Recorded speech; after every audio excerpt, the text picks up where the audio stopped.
the moment the gavel fell. They filed him in just after noon, chains rattling like a slow metronome, the kind that makes a courtroom feel colder than the air admits. He kept his eyes on the floor, a teenager in an oversized suit, the collar standing too high on a neck that hadn't finished growing. The gallery behind him was full, neighbors, reporters, a row of family members clutching tissues that stayed dry because the tears had already come and gone. When the judge entered, everyone rose. When the judge spoke, nobody breathed. The charge was read in a voice honed by decades of heartbreak. Life sentences always sounded the same, measured, procedural, inevitable. But what seized the room wasn't the punishment. It was the silence that followed.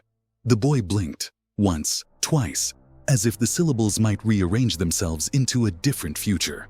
They didn't. His attorney's hand hovered over his shoulder, then fell away. A deputy touched the chain at his wrist. The teenager nodded, barely, and the bench officer's pen scratched a final line across the docket.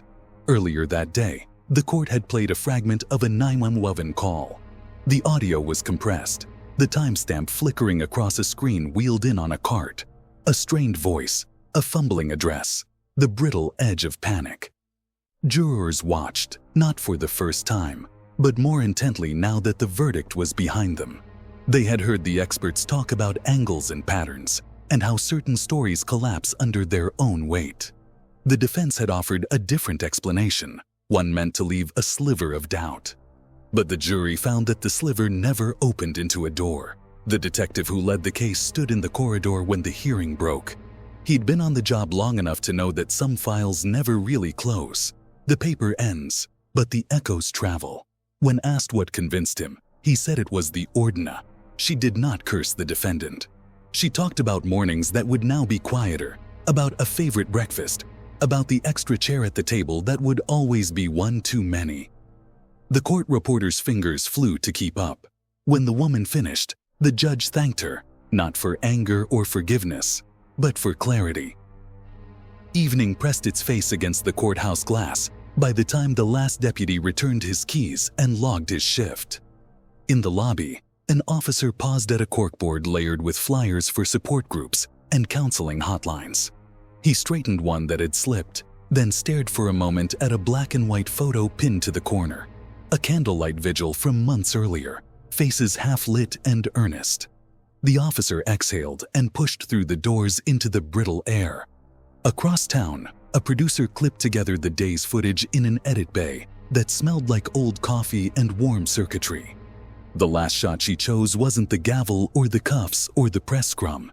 It was a hallway, empty now, stretching toward a closed door with a number worn dull by 1,000 knocks. Beneath the image, she laid a single line of narration, neutral and spare. Sometimes justice sounds like a voice you don't recognize until it's already finished speaking. Her phone vibrated with a message from a source. There's another file you should see. Sealed, but moving to open. Internal audit flagged it. She stared at the screen, then at the hallway shot, and marked a place on the timeline for tomorrow's update. The lies behind the footage. The sound of static filled the room before the video started playing. It was faint, the kind of hum that sinks beneath your skin and stays there. Detectives Keller and Ruiz leaned closer to the monitor as the first few seconds rolled. The timestamp in the corner flickered. 2:46 a.m. A motion-triggered camera, fixed to the corner of a hallway, recorded a figure moving across the frame. Slow, deliberate, familiar. The defense had claimed it showed a stranger, but Keller knew better. He could tell by the gait, the way the head tilted toward the light. It was the same movement captured in dozens of home videos from years before. There was no masked intruder. There was no break-in. There was only silence before the gunshots. By dawn, the courthouse was buzzing again. Reporters called it the case of the footage that changed everything. What the cameras didn't show was what haunted Keller most. What happened between those seconds of stillness and the first crack of sound. The screen couldn't capture motive, only movement. And somewhere between truth and performance, the line had blurred beyond recognition. That morning, The accused sat in the interrogation room, wrists resting against the steel table. Across from him, Ruiz flipped through photos: the family portrait, the kitchen scene, the frame of the door that should have been forced but wasn't. The air conditioner rattled against the wall like an old typewriter. "You said you were asleep until you heard the first shot," Ruiz said. The boy nodded. "But the gun residue on your hand says otherwise." The boy swallowed hard, eyes darting to the one-way mirror. Behind the glass, Keller scribbled something in his notebook, then circled it twice. The silence that followed wasn't the quiet kind. It had weight, the kind that makes truth sweat its way out. "We found the gun in the basement," Ruiz say. That moment became headline footage for every news station in the state. The teen who claimed an intruder had confessed to something far darker: an anger without a reason, a crime without an explanation. That night, Keller sat alone in his car outside the precinct. The sky was colorless, somewhere between gray and black, and the only sound was the buzz of sodium streetlights. On the passenger seat lay a copy of the victim impact statements from earlier that day. One sentence stuck out more than the rest: "Justice doesn't fix what's broken, it only names it." He closed the folder, turned off the ignition, and stared through the windshield. The reflection staring back at him wasn't the detective who solved the case. It was the man who couldn't stop replaying the footage, looking for what no camera ever captured. Why? The file was closed. The headlines would fade. But in that still frame, just before the truth came into focus, something else lingered, a question that would follow him for the rest of his life. The footage they tried to erase. The footage should have been archived, sealed under chain of custody, locked away forever. But 1 month after the trial, Detective Keller got a call from IT. Someone had tried to access the deleted backups of the case file, the ones that were supposed to be wiped from every server. The timestamp: 3:17 a.m., the exact time the original video was recorded. Keller didn't believe in coincidences anymore. He drove back to the precinct through a fog so thick it looked alive. The hallways were quiet when he arrived, just the hum of the old fluorescent lights and the occasional buzz of the vending machine near evidence lockup. Ruiz was already there, waiting, her coat still damp from the rain. She didn't speak. She just handed him a printed image from the audit logs. At the bottom, one username appeared over and over again: T. Evans. But Tara Evans was dead. She had been one of the earliest witnesses, her testimony the one that placed the suspect near the house. And yet, here she was, back in the system, signing into a file that should have been inaccessible to anyone without clearance. By sunrise, Keller was standing outside Evans's old apartment. The building hadn't changed, still a faded beige, with a flickering vacancy sign and paint peeling like old bark. The landlord let him in, claiming he didn't want any more trouble.